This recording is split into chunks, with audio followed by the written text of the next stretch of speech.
ఉన్నారా? ఏంటి మీ ఇంటి దగ్గర కృతజ్ఞత కూడుక? నిన్న చర్చిలో చెప్పారు కదా. మీ ఇంటి దగ్గర అనుకోలేదురా నేను. అర్రే అయితే నీకు విషయం చెప్పాలరా సత్తే, నువ్వు బాధపడకపోతే. ఇప్పుడు మాకు పొలం ఉంది, ఊళ్ళో మంచి పదవి ఉంది, నీ చేతికో ఉంగరం లేదు, ఉండడానికి ఇల్లు లేదు. ఏం చెప్తావు సత్య? సాయంత్రం కృతజ్ఞత కూడుకులో సాక్ష్యమా? ఒకసారి ఆలోచించుకో. ఏమని సాక్ష్యం చెబుతావు? ఏం మేలు జరిగిందని చెబుతావు? కృతజ్ఞత కూడుకెట్టేశావు. నిన్ను చూస్తా ఉంటే తెగర వచ్చేస్తుంది నాకు. ఒరే సత్యమా, నువ్వు ఉన్నదే తాటేకిల్లు, అది అద్దె కొంప, నువ్వు తాగేదేమో గంజి నీళ్లు. నువ్వు కృతజ్ఞత కొడుకు పెట్టుకుని ఏం సాక్ష్యం చెప్తావురా? ఒకసారి ఆలోచించుకో, మళ్ళీ అక్కడికి వెళ్ళిన తర్వాత అందుకే ఇబ్బంది చెప్తున్నా. పడతామని. అలాగని నేను బాధపడతలేదు. ఆలోచించుకోమని చెప్తున్నాను. ఏదైనా మేలు జరిగితే కృతజ్ఞత కూడుకు పెట్టుకుంటారు. నీ ఇంట్లో ఏం మేలు జరిగిందని? ఏదో ఉత్సాహం వచ్చేసింది కృతజ్ఞత కొడుకు పెట్టేసుకోవడం ఏంట్రా? వెనక ముందు ఆలోచించుకోవాలరా ఏదైనా చేసే ముందు, లేదా మా లాంటి పెద్దలను అడగాలి. అందుకే నేను ఫింగర్ పనులు చేయకూడదురా సత్య. రే ఈడేంట్రా బాబు అంత కోపంగా చూస్తున్నాడు? చూడు సత్తే, ఏదో ఆశీర్వదింపబడిన వాళ్ళం కాబట్టి చెప్పాం. రే బాధ పెట్టుకోకరా బాబు. లేనిపోంది సాయంత్రం సాక్షులు ఈ విషయం చెప్తాడేంటి? అయ్య బాబోయ్, నాకు కూడా తెగ నవ్వు వచ్చేస్తుందిరా. ఏంటి ఇదంతా కళ?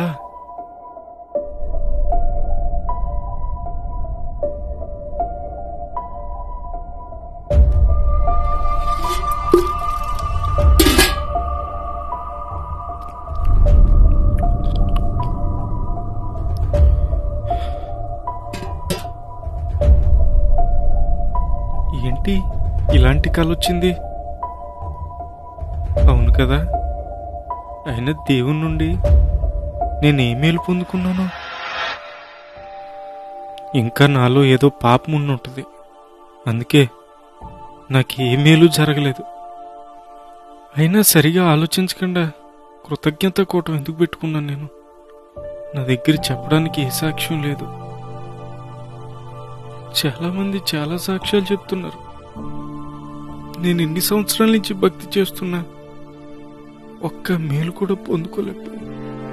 యేసు ప్రభుని నమ్ముకున్న అందరూ ఆశీర్వదించబడుతుంటే నేనెందుకు ఇలా ఉండిపోయాను? రేపు ఏం చెప్పాలి సాక్ష్యం? స్థలం కొనుక్కున్నానని చెప్పనా? ఇల్లు కట్టుకున్నానని చెప్పనా? ఛ, అనవసరంగా పెట్టుకున్నాను కోటం.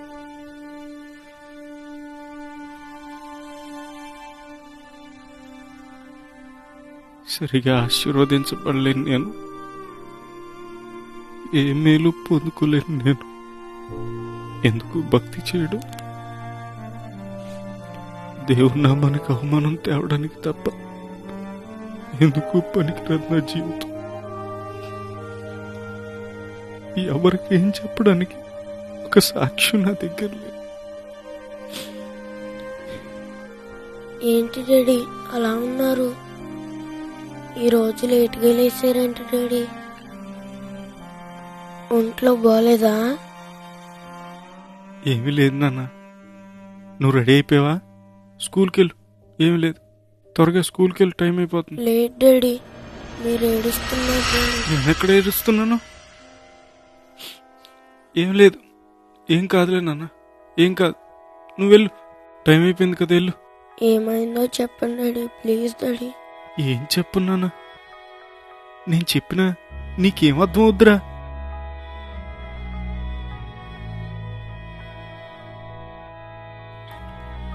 మనం యేసుప్రభుని నమ్ముకున్నాం. దేవుణ్ణి నమ్ముకుని చాలా కాలం అయింది. కానీ మనకి ఏం మేలు జరిగింది? రేపు కృతజ్ఞత కూటం పెట్టుకున్నాం. ఆ కృతజ్ఞత కూటంలో ఏం సాక్ష్యం చెప్పాలి? ఏం సాక్ష్యం చెప్పాలో అర్థం కావట్లే. బాధగా ఉందిరా. మేలంటే ఏంటి డాడీ? మేలంటే ఏముంది?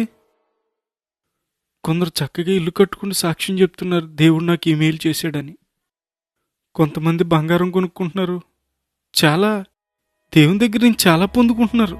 కానీ మనకేంటో ఏమీ లేదు. ఇదిగో ఈ అద్దింట్లో ఉన్నాం. నీకా మంచి చదువు చదివించుకోలేకపోతున్నాను.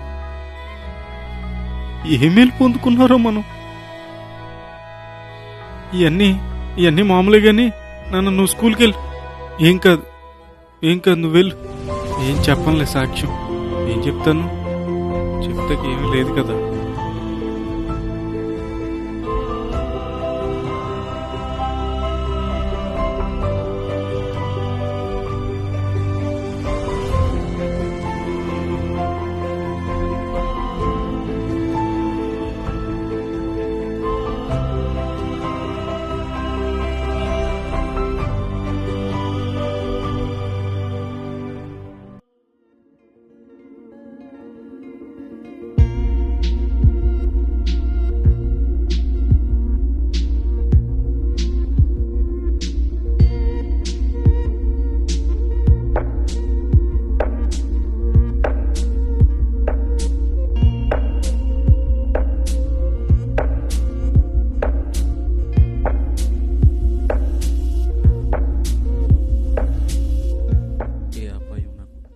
ఇదేంటి ఇక్కడ కూర్చుని బైబిల్ చదువుతున్నారు?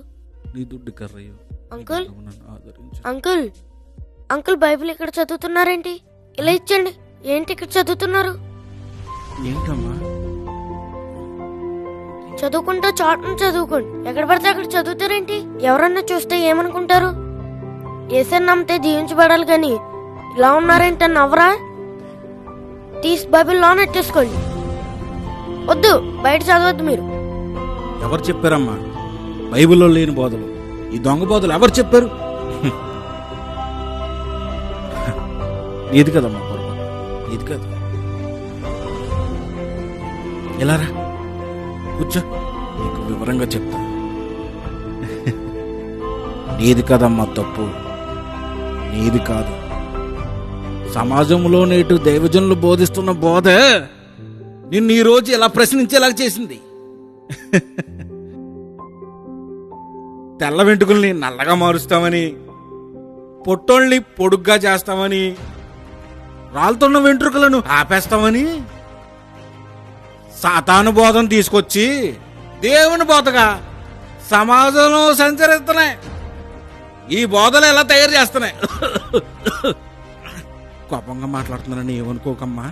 ఇల్లు కట్టడం మేలు, పొలం కొనడం మేలని నేటి సంఘంలో ఇలాంటి అబద్ధపు బోధలు వాడుకగా మారిపోయాయి. అవన్నీ బైబిల్ బోధలు కాదు, అవన్నీ దీవెనలన్నీ బైబిల్ చెప్పలేదు నాన్న, చెప్పలేదు. రక్షణే భాగ్యమని, పరలోకమే స్వాస్యమని మన బైబిల్ చెప్పింది నాన్న, మన బైబిల్ చెప్పింది. దేవుడు మనల్ని ధనవంతులుగా మారమనలేదు, ఇదిగో బుద్ధిమంతులుగా మారమన్నాడు.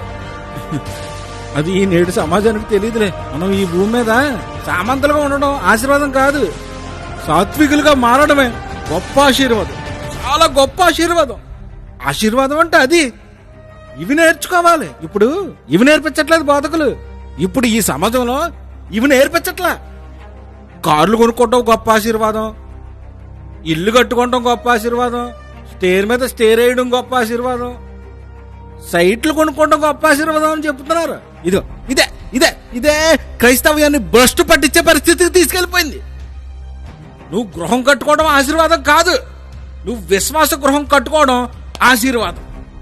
పొలాలను స్థలాలను కొనడం ఆశీర్వాదం కాదు, నశించిపోతున్న ఆత్మల్ని రక్షించడమే ఆశీర్వాదం.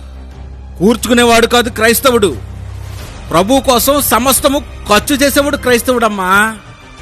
ఒకప్పుడు భయంకరమైన తాగుపోతుంది నేను, కానీ ఇప్పుడు క్రీస్తు సాక్షిని. నా గుడ్డలు మురికివే కానీ నా హృదయాన్ని దేవుడు తెల్లగా మార్చారు. పట్టజాలంత ఆనందం దేవుడు నాకు ఇచ్చాడు. ఎక్కడైనా ఏమైనా ఏ చోటైనా సరే ఈ గ్రంథాన్ని గర్వంగా చదువుతాను, ఎందుకంటే నా జీవితాన్ని మార్చిందమ్మా, నా జీవితాన్ని మార్చింది. నిన్నెవరు అడిగినా ధైర్యంగా చెప్పు, జీవితాన్ని మార్చే గ్రంథం ఇది. ఈ బైబిలు రక్షణ కోసం పట్టుకోవాలి, మన పాప విమోచన కోసం పట్టుకోవాలి. ఈ గ్రంథం నా పాపాలన్నీ కడిగేసి ఇదిగో ఆ పరలోక రాజ్యానికి సిద్ధపరిచింది. ఆ పరలోక రాజ్యానికి సిద్ధపరిచింది. నన్ను పరిశుద్ధుడిగా చేసింది నాన్న. నేను ఈ బైబిల్ పట్టుకున్నది, క్రీస్తుని వెంబడిస్తున్నది ఈ చెత్త కాగితాలు ఏరుకునే నన్ను లక్షాధికారం చేస్తాడని కాదమ్మా, ఈ లోకంలో పరిశుద్ధంగా జీవింపజేసి ఆ పరలోక రాజ్యాన్ని చేరుస్తాడనే ప్రభువుని నమ్ముకున్నానమ్మా. ఆ క్రీస్తుని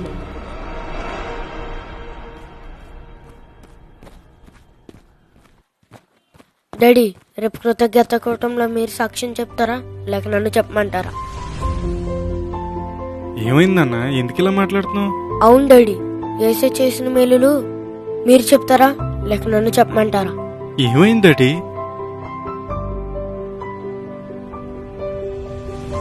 ఎందుకు ఇలా మాట్లాడుతున్నావు? అవును డాడీ, ఇంతవరకు అమ్మని త్రాగేసి వచ్చి కొట్టేసేవారు, ఇప్పుడు త్రాగడం మానేశారు.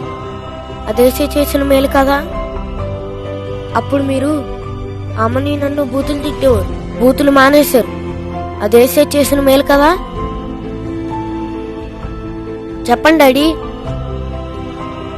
అప్పుడు మీరు అసలు మమ్మల్ని పట్టించుకునేవారే కాదు. ఈరోజు మమ్మల్ని ఎంత బాగా చూసుకుంటున్నారు. ఇది మేలు కదా.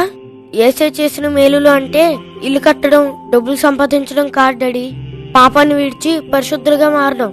ఇంత గొప్ప మేలు ఏసే మన ఇంట్లో చేస్తే ఏమీ చేయలేదంటున్నారేంటి డాడీ? చెప్పండి. సాక్ష్యం మీరు చెప్తారా లేక నన్ను చెప్పమంటారా? చెప్పండి డాడీ, ఇంకా ఆలోచిస్తున్నారేంటి? చెప్పండి. ఇలా రా నాన్న.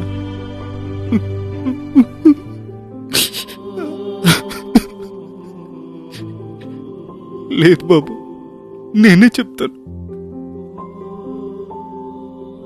నీ ద్వారా ఆ యేసయ్య ఎన్ని మేలులు చేశారో నాకు బాగా అర్థమైంది.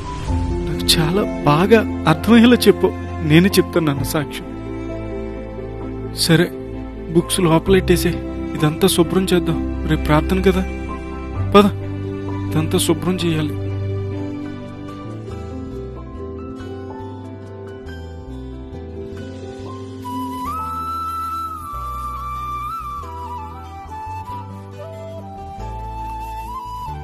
యేసయ్య స్వరక్తమిచ్చి సంపాదించిన ప్రియమైన క్రీస్తు సంగమా, నిజమే కదా. నేటి సంఘ విశ్వాసుల ధోరణి ఇలాగే ఉంది కదా. ఆస్తులు, అంతస్తులు, ఉద్యోగాలు వస్తేనే దేవునికి కృతజ్ఞతాస్తుతులు తెలిపేవారిగా ఉన్నారు. ఇవి వస్తేనే దైవ మేలులని అనుకునేవారు సంఘాలలో విశ్వాసులుగా పేరుగాంచారు. ఇవి ఉన్నవారికే సంఘాలలో విలువ, ఇవి లేని వారికి విలువ లేదు. బైబిల్ ఇదే చెప్తుందా? లూకాసు వార్త 19వ అధ్యాయాన్ని ధ్యానం చేస్తే జక్కయ్య జీవితం చెబుతున్న పాఠం ఏమిటి? తనకున్నదంతా పనిచేశాడు. ఇక్కడ ఆస్తి గొప్పదిగా కనబడుతుందా? రక్షణ గొప్పదిగా కనబడుతుందా? రక్షణ రావడమే గొప్ప భాగ్యం. అందుకే దేవునికి కృతజ్ఞతాస్తుతులు తెలపాలి. కీర్తనల గ్రంథము 139వ అధ్యాయము 14వ వచనంలో దావీదు భక్తుడు మాట్లాడుతూ, మన అవయవ నిర్మాణమే దేవుని ఆశ్చర్య కార్యమని దేవునికి కృతజ్ఞతాస్తుతులు తెలుపుతున్నాడు. ఇలాంటి కృతజ్ఞత ఏనాడైనా మన ద్వారా చెల్లించామా? రోమాపత్రిక 15వ అధ్యాయము 29వ వచనంలో పౌలు భక్తుడు మాట్లాడుతూ సువార్తే ఆశీర్వాదము అంటున్నాడు. సువార్త అంటే మన పాపాలకై దైవమే చేసిన గొప్ప త్యాగం. అనగా మన పాపం పోవడమే అసలైన ఆశీర్వాదం. దయచేసి గమనించండి.